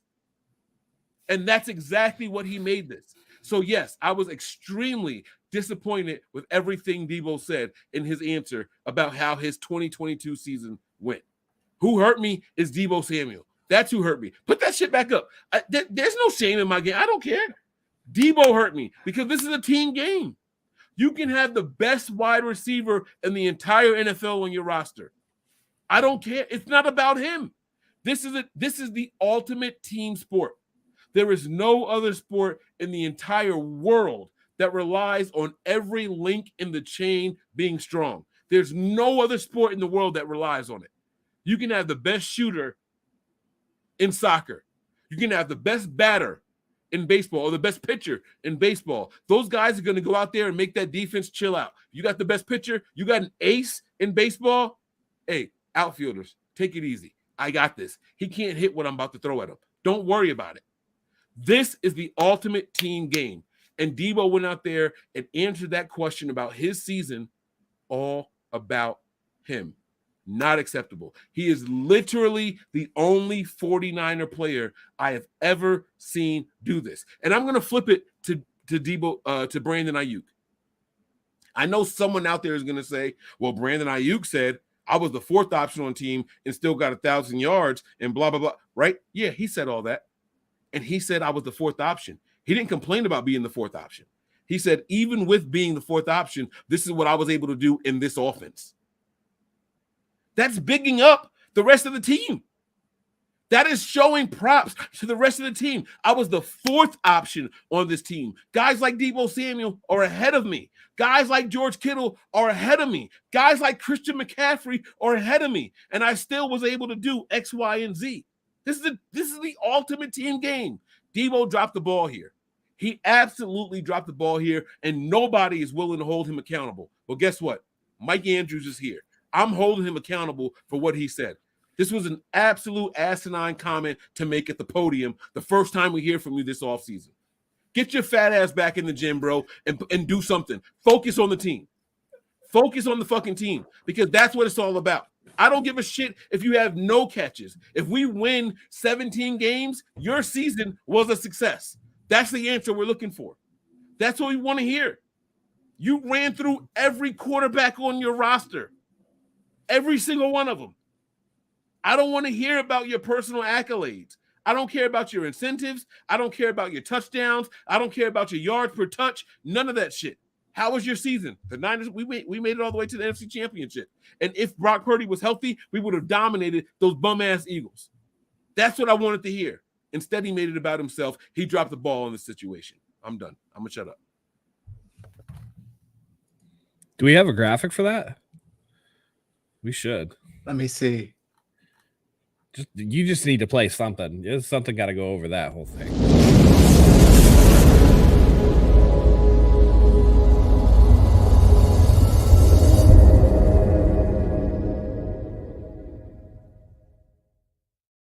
It was All right, not a there you Zach attack, but mic drop. I got to make one that says mic drop. There you go. Yeah, listen, I don't disagree with what you're saying. I think it could have been as simple as when he was asked about it, all he had to do was throw in there like, hey, man, like blah, blah, blah, blah, blah, blah, blah. He could have said all the same shit. He's like, but you know what? It doesn't matter because the team won a lot of games, and I'm going to help the team win a lot of games this year by being better than I was, whatever. Right? It's simple as that. And I see we got comments. I'm pretty sure that one dude is an Eagles fan, and he's just talking shit. But he was like, oh, so Nick Bosa ain't selfish going down to Florida and blah, blah, blah. It's like, no, because Nick Bosa comes ready. Deebo Samuel sat up there and said, oh, yeah, I was sluggish last year. Man, it took you the whole ass season to not be sluggish? Like, how long does it take you to get in shape? He was still sluggish at the end of the season. Kiss my ass, bro. No. No. Right, exactly. No. Fuck no. As soon as you got that contract, you should have. Exactly. I'm with you on that. Like, it's one of those things where, like, to me, this seems like Deebo is trying to do damage control. He's trying to spin the situation to make himself look better or not as bad. Look at how much accountability I have. He has to. Christian McCaffrey made him absolutely obsolete in terms of the wide back bullshit. That shit ain't happening no more. It's going to be Christian McCaffrey doing that job. Deebo Samuel actually needs to be a wide receiver now because they're going to ask you to do wide receiver type shit because Christian McCaffrey is going to be able to do all the other stuff out of the backfield so that you don't have to. We saw it last year. Every time Deebo Samuel lined up in the backfield, it was a disaster. It wasn't like the year before, right? And it just... And listen, I don't know. I have a bone to pick because I don't like the way that he approached it, you know? Again, I hate to keep bringing up Nick Bosa, but Nick Bosa said straight up, I'm confident that I'm going to get paid. Like, I'm not even worried about it. At a press conference. It's like, yeah, I'll probably get what I deserve. High confidence on that. Like, not even worried about it. As opposed to being in the club, saying, no, I ain't coming here, scrubbing your social media, making it all about you. Honestly, I think that his agent honey-dicked him into taking the fall so that his other two clients could get the similar deal and not have to deal with the blowback. I think that Deebo probably did this shit on his own, and his agent was like, oh, okay, hold on a second, I can use this. It's a thing of shooting yourself in the foot and not really taking accountability until you have to. Like, this is like hindsight is 2020, right? Where was this all off season where he's like, yeah, I'm going to be in better shape. Like, damn, dude, last season didn't end good for me. I didn't, we lost, but like, if I was in better shape, maybe I could have made a difference, more of a difference, whatever. He's just like, oh yeah, I put some shit on film and whatever. I get it. He's trying to spin it. But again, like I said, if he doesn't get it together, they're going to cut him because there's better players in front of him. He's not the man anymore. And I think he realizes that is quickly, it's all falling out of his hands.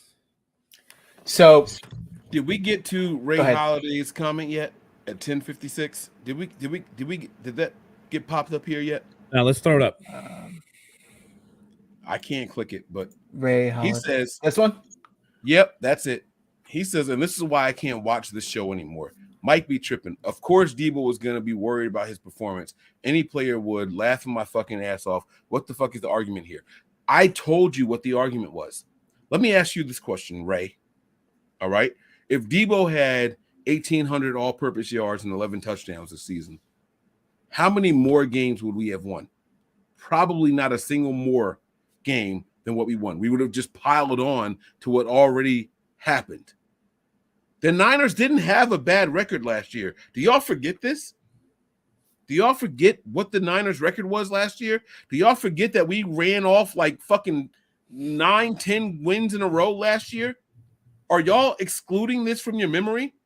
Nothing about Debo's stats were relevant to winning games. And that's my point with what I'm saying.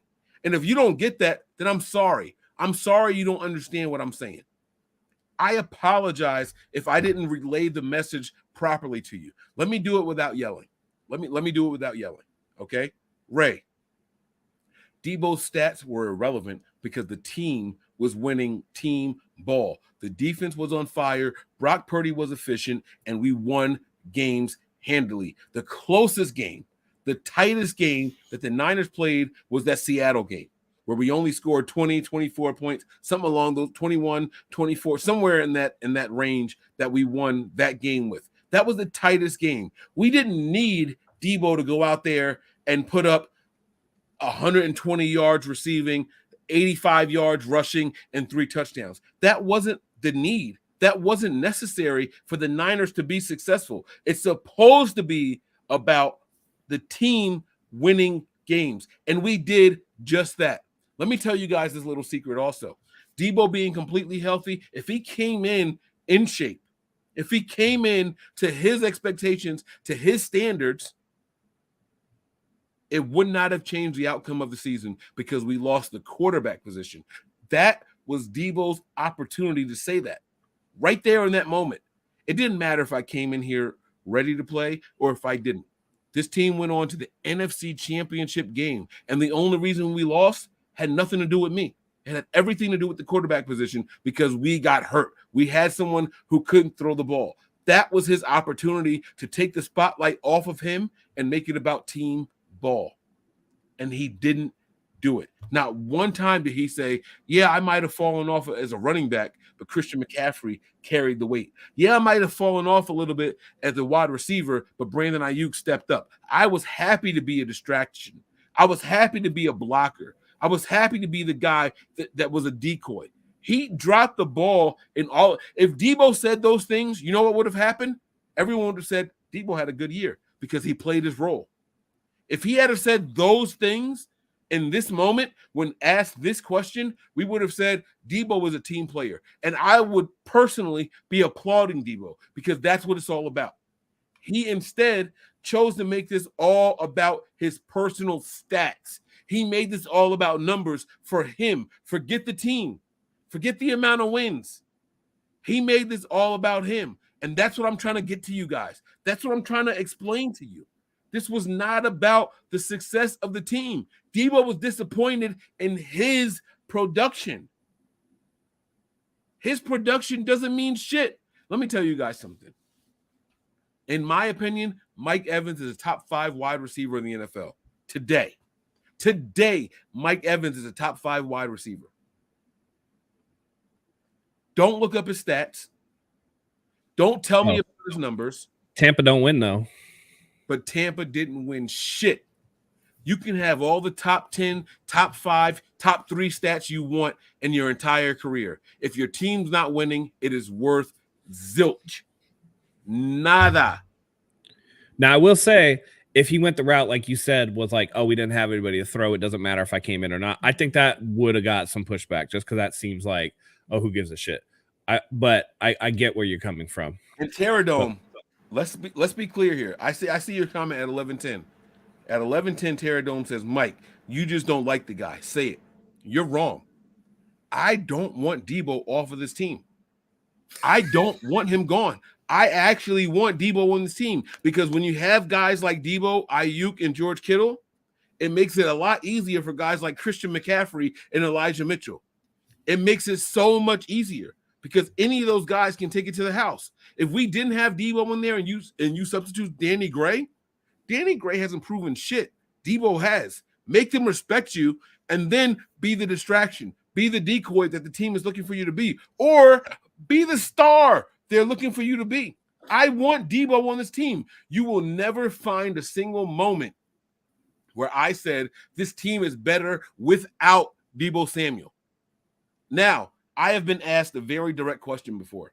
Mike, would you want Debo or Ayuk? If you had to choose between the two, which one would you take? And I have said every single time, I would take Ayuk because I think he gives us more as a pure wide receiver. However, after that, I say immediately, but I still want Debo on this team because he has a value.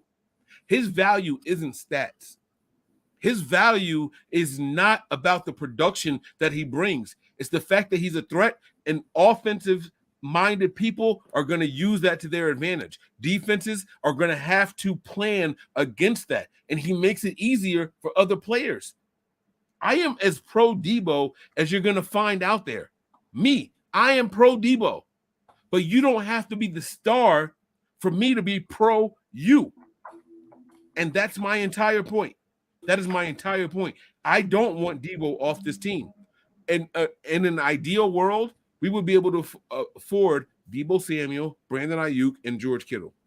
In an ideal world, I would have all three of those guys on this roster, and we would give fits to opposing defenses. That's the truth.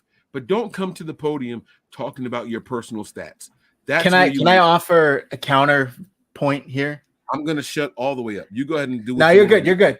An opposite point of view. When I saw this, and maybe the fan in me came out, but when I saw this, I was genuinely pleased to hear this from Debo Samuel because the way I took it was he comes to the podium and they kind of ask him, hey, what was your year like to you?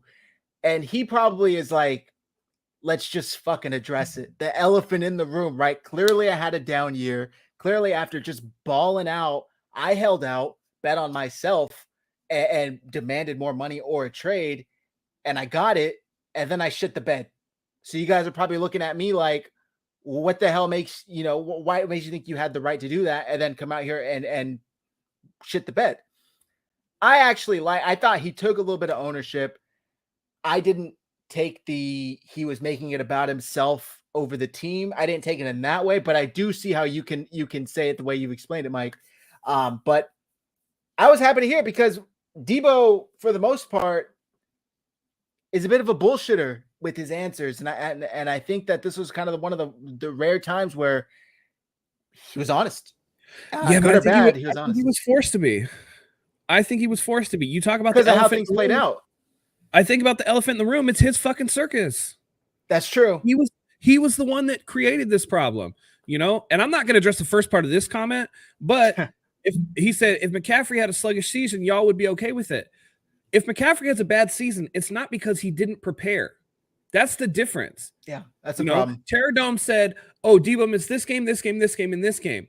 Those were soft tissue injuries because he didn't work out in the offseason because he was more worried about getting paid and not taking care of business as opposed to somebody who genuinely loves what they do and is a professional and goes into the gym day in, day out, getting prepared how they should, right? When your college coach has to tell people at the scouting combine, you got to stay on this dude about his weight because he's not the hardest worker in the weight room or whatever. He's going to come in out of shape.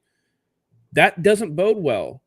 So when you have a guy and they trade for a guy, right, the year after you hold out for a contract and they trade for a guy who does what you do but has better preparation and has more reliable preparation. No one's asking Christian McCaffrey about what his offseason meal regimen looks like. No one's wondering, hey, is Christian McCaffrey going to come in out of shape? Like 2 weeks after the NFC Championship game, there's Christian McCaffrey in the gym, working out, doing like high hurdles and sprints and shit like that. I guarantee you Debo wasn't in the gym doing that shit. Debo was partying. Debo was having a good old time. You can tell. You can tell when he comes in the offseason. I've been on him every single year for coming in out of shape. And now because you have a guy who has set an example above what your example was, you have to own that shit. You made all this fuss about how you were the man, you're the wide back, you're this, you're that. I need a contract, pay me money, this and whatever. And then you come back and you lay an egg. And Christian McCaffrey just dog walks your stats all over the place. And he wasn't even with the team the entire season. He made you look bad, and now you have to have ownership of it because you have no choice. Did that shit say I didn't like Debo because he wasn't light-skinned enough? Yes. Is that what that shit said? Yeah. Do you guys know who my favorite wide receiver has been on this team? It's been Brandon Ayuk. How fucking light-skinned is Brandon Ayuk? I'll give you an answer, okay? Trey Lance called him my milk dud. What the fuck are you talking about? What the fuck are you talking about, bro? Who said that shit? Who is it? Someone show me that fucking comment. Who said that bullshit? It was Barack enough. Barack, kiss my ass, bro. What the fuck are you talking about? Not light-skinned enough? Miss me with that shit, bro. All my players that I like on this team are dark.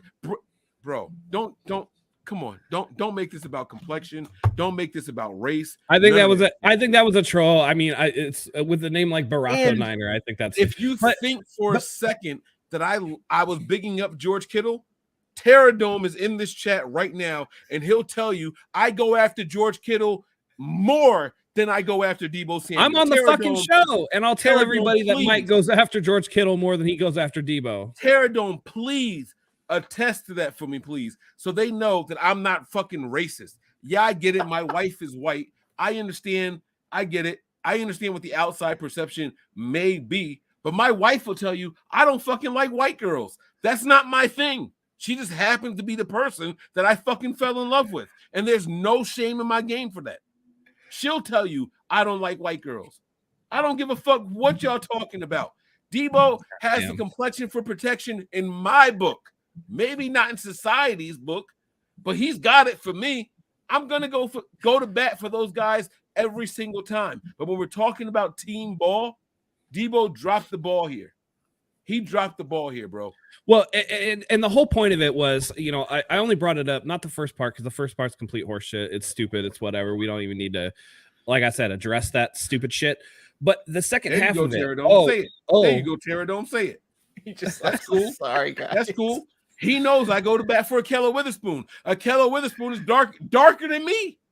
Darker than me. So listen, you can call me a whole bunch of other things. You won't call me a colorist. You won't call me a colorist. No, it's cool. It's cool. We're good. No, the whole point is that it was a preparation issue, right? That's what it was.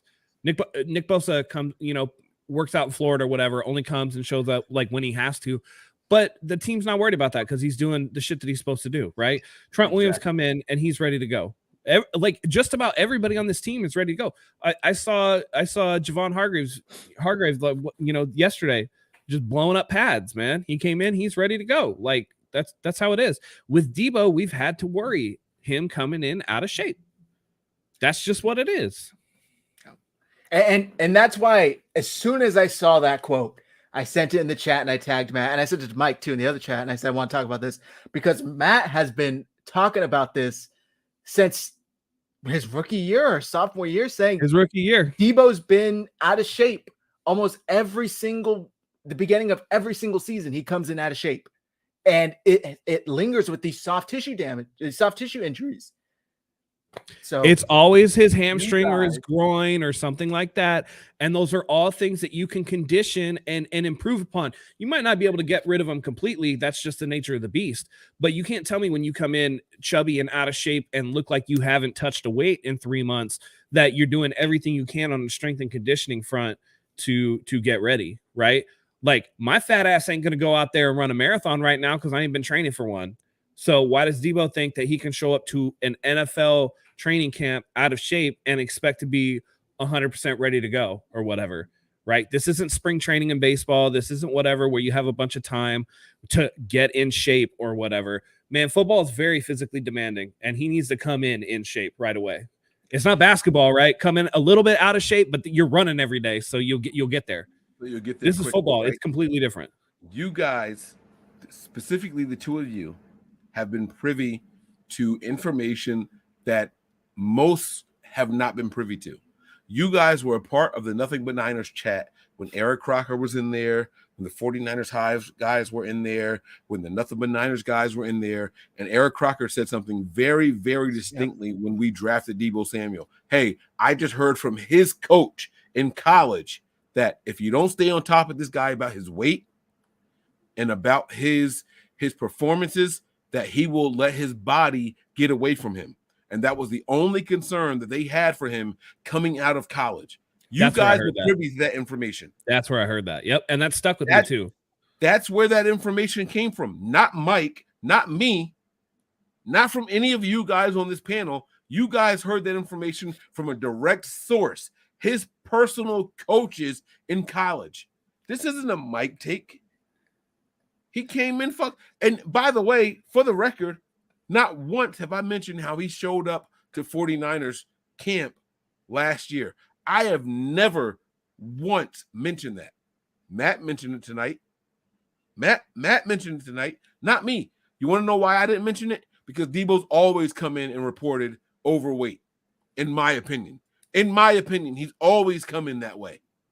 So I've never been mad at it. Because we all know about the training camp Debo gut. We see it underneath the t-shirt or whatever where he got the little Debo gut. Exactly. We see it every fucking year. I've never mentioned it though, because that's not what my concern is. What I don't like is you taking an opportunity to big up the team and talk about the success versus the personal losses, versus the personal failures. And that's where you get me. That's where you get me. This is not about complexion. This is not about dark skin, light skin, black, white, whatever the fuck it is that you want to try to say. I'm not that guy. I am not that guy. But isn't the out of shape thing indicative of what he said in the presser too? Like, if you feel like he's selfish, doesn't him coming to training camp and showing up for a team activity out of shape, isn't that selfish and disrespectful to the team when you look at the other guys who go out there and bust their ass and come in ready to go? To me, that's disrespectful. That's a lack of discipline, and that's what he's had from the beginning. Let me say this. There is a big part of me that appreciates him taking personal onus and responsibility for what he did or didn't do on the field. There is a large part of me and my psyche that appreciates what Debo did when asked this question. Hey, I fucked up. I put shit on film that I should not have put out there, and it will never happen again. He said the right things about himself, but it was the wrong question to say that with, in my opinion. In my opinion, only because I've seen guys like George Kittle, who Tara Dome will tell you, I have thrashed George Kittle when given the opportunity. All right. But he did own it. He did go out there and say, yeah, I did this wrong and it won't happen again. But come on, dog. When you're asked to reflect on the 2022 season and we made it all the way to the NFC Championship game and only lost it because we lost our starting quarterback, you had an opportunity to say some shit special. You had an opportunity. Was he asked to reflect on the 2022 season? Because I thought he was asked to reflect on his. Yes. They said reflect on your season, but you got to take it. Most players would take that in an all-encompassing as in come on, Matt. Come on, Matt. Big letter, capital Y, your. Come on, Matt. That's what I'm saying. So I agree with Mike that he didn't even mention the team once. He just said, not me. All he had to do one time was just mention the team, and it would have. I'm sure that for you, that would have smoothed a lot of things over. All you had to do one time was mention the team success, right?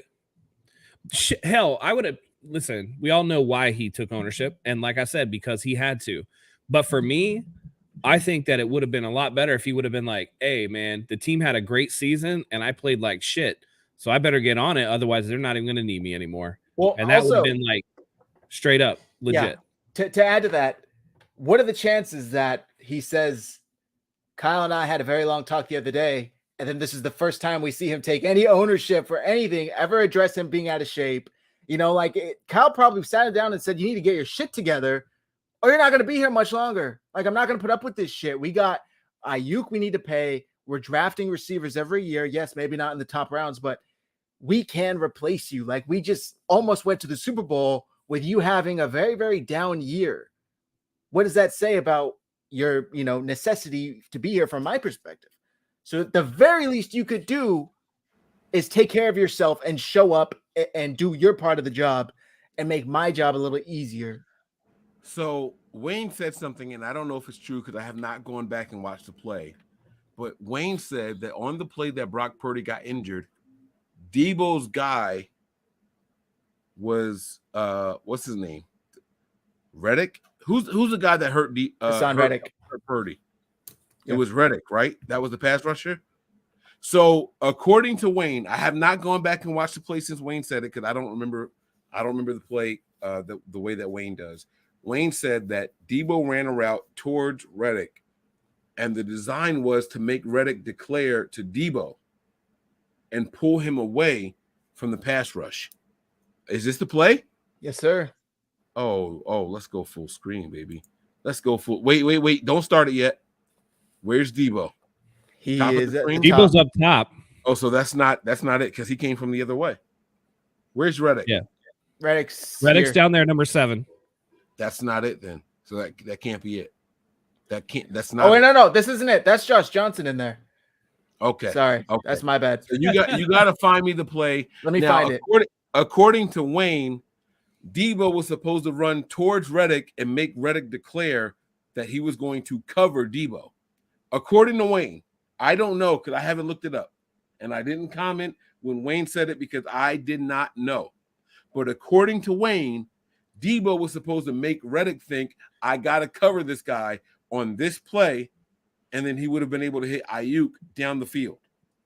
So if you can find that play, let's talk about it. I got it in the private chat, Zach. You got it? Oh, there Okay, it is. Let me pull it up. There it is. So let's pull this up. And if Wayne is right, cool. But I personally don't know. I didn't know then. I don't know now. Wait. All right, so This is rewind it. it. I don't see 19 down He's at the up bottom top. of the screen. He's I think gonna go. well, He's that's gonna go not in it. motion. He's gonna go in motion. He is. Yep. Oh shit. No, he didn't go all the way to the bottom. Nope. Look, he's going. Nah, Reg didn't even look at. He didn't even look at him. But So he's supposed to. Wayne was saying that he was supposed to look at Debo and take Debo and not the quarterback. I don't see it. Right I there. think the end around is supposed to be like the Yep. play action, but And get Reddick to bite on the play action. That's what Wayne was saying. I Yeah, can't but prove that. why, can't prove no, it. I mean I can prove it right now. Go rewind it just a little bit. Stop right there. Go back where Debo crosses there. Okay, right here. Look, Brock Purdy's not even looking at Debo at any point during that play. Hassan Reddick can see exactly where Brock Purdy's head is. Why the fuck would he even care about Debo Samuel right there? Exactly. He's already eliminated from the play. So He's I like, don't oh, know. nope. Debo Samuel's past the point, and that's why I hate those like rainbow motions or whatever. They take this guy out of the play immediately. So I don't know. That's what Wayne was saying. I didn't know. I didn't respond. I didn't reply to it. But Wayne thought that if Debo ran a better route, it would have made Reddick commit to him not going after the quarterback. I don't care. My point though. No, I think here's where I think that could be true.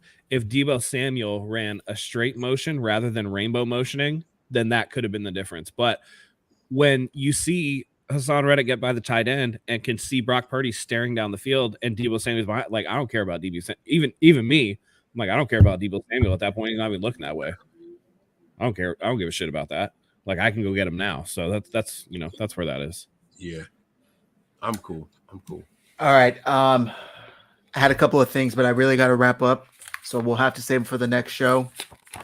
My mom is having this big vow renewal Saturday. So we are making some tuxedo pretzel rods, Ash and I. So we got to go finish them. We did the white chocolate last night. We're going to do the brown chocolate tonight.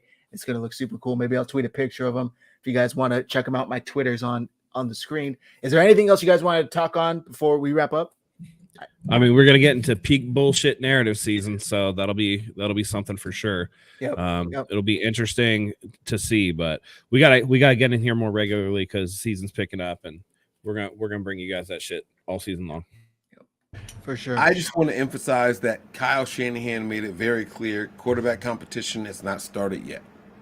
I know that there are a lot of people charting and tweeting about the quarterback stats. These guys were with the first team. This guy was with the second team. Kyle went to the podium and said himself, I'm not paying attention to any of that. If you hit a guy wide open, cool, that's what you're supposed to do. That doesn't impress us. That's not what we're looking for. So I just want people to be mindful of all the stats that you have seen so far throughout this offseason and throughout OTAs. Kyle Shanahan has made it very clear the quarterback competition does not start until training camp. So when they return from break, that's when quarterback competition starts. And it's not just the quarterback competition. Kyle said it with every single position that is available right now. He said the competition starts during training camp, but OTAs is to get you ready for training camp. So let's keep that in mind as we go forward. Take everything that happened right now, running back, pass rusher, whatever, with a grain of salt. Don't pay attention to it. To take it off of the quarterbacks, take it off of the wide receivers, take it off of the running backs, even with the pass rusher. A lot of people are saying that Drake Jackson looks so different. He looks so big. Kyle said, let's wait till we put pads on and then see what he can do. So that's where we are right now, guys. I just want to keep that in mind. It's very, very, very important. A lot of people are going to try to sell you on some things right now. It's not worth it. It's not worth being sold on what you're hearing right now because it plays zero part in the decision-making process. So keep that in mind. Make sure you guys are subscribed to the 49ers Hive page. These guys do a lot of really, really good work in the offseason. Even when I am not around to be on their shows, 49ers Hive is bringing you guys some quality content. So tune in. You will always be entertained. It is worth your time. Subscribe, like, and tell somebody else about 49ers Hive. I'm done. Thank you, sir. Terradome with the $5 super chat said, fellas, another thing I noticed, Trent Williams' foot was cocked back. 94 was pass rushing off rip. They knew it wasn't a run. That was a thing all season, I guess, last season. Yeah. I don't know if Reddit could see it on the other side, but he definitely tips a little bit. So that's for sure. Yeah. Also, before we sign out, just adding on to what Mike said, does anybody remember the statistics of Nate Sudfeld versus Brock Purdy versus Trey Lance going into last season, like in the preseason of last season, training camp last season? No, bro, I remember Grant Cohn doing that shit every day, but it's meaningless. Exactly, it is meaningless. So take it with a grain of salt this season because nothing actually matters until you start. Even preseason, exactly. Maybe. Do you know what minicamp? Do you know what minicamp throwing is like? It's like batting practice in Major League Baseball. That shit don't even matter. Anybody can hit a home run in batting practice. Yeah. Last question: do the 49ers go into the season with 3 quarterbacks? Yeah, right. Oh yeah, they changed the rule specifically for them. They better. It wasn't them that put up the rule, but because of their situation, the rule got passed, so they can have 3. Can you repeat the question? The Niners go into where? Start the season. Regular season. Oh, regular season with 3 quarterbacks? Yeah, they made the new rules, so you can have the 3rd emergency quarterback that doesn't count against your 53. So of course they will, because why wouldn't you take advantage of it? I am going to say so final cuts, right? That's what you're Yeah, asking. yeah. Bye, Brandon Allen. I mean, that's just, again, if you have the opportunity to keep Purdy, Lance, and Darnold on the roster with no penalty to any other position on your roster, that's exactly what they're going to do. It makes no sense to do it otherwise. Matt, I don't know. Hold on, wait now. 3 Bro, quarterbacks. you're in the weeds on this. Why? Well, It's an obvious answer. Only because our defensive line is not as deep this year as it was last year. It doesn't. The third emergency quarterback does not count against the roster. It does. It does. It doesn't count against the game day roster. The third option at quarterback has to be on the 53. On the 53. That's the rule. It can't be a practice squad guy that you just say, okay, he's here for game day. It has to be someone on the 53. So it does count. You know what though, Matt? Don't look it up. I'm gonna say yes. I'm gonna say they keep 3 guys. When the final 53 comes out, it's gonna have 3 quarterbacks. NFL owners approved a bylaw proposal on Monday at the spring league meeting, allowing clubs to dress a third quarterback without using an active roster spot on game days. That's not true. That is true. No, it's not. It's on the NFL. It's on the NFL's website. Matt, hear me out. I promise you that all right. So the proposed rule by the Lions, yes, by the Lions was that the third quarterback does not count against your roster and can be ready to go on game day. The proposed rule that they accepted said that this guy had to be on your 53. They're still going to keep 3. I think either way they keep 3. I agree. So there will be 3 quarterbacks on your 53-man roster. I agree. Yes. I also don't agree that the defensive line isn't as deep. Where does what position takes a hit so you can have 3 quarterbacks? Probably running back. Don't shut up. All right, we gotta wrap it up here. I gotta go dip some pretzel rods. Thank you everybody for tuning in. Appreciate you all. You can follow each of us with our handles on the screen. Follow the podcast as well. Hit like, hit subscribe. Matt, you want to carry us out? Absolutely. Thank you guys for joining us. It was a wonderful show. Thank you, Mike, as always. Love having you on. Very much loved your rant tonight. That was pretty fantastic. Love that we spent an hour on quarterback like we always do, but we're going to be bringing you more content. We're gearing up for training camp and preseason. And then before we know it, it'll be game time. So thank you as always for joining us. We love having you here. And until next time, go Niners.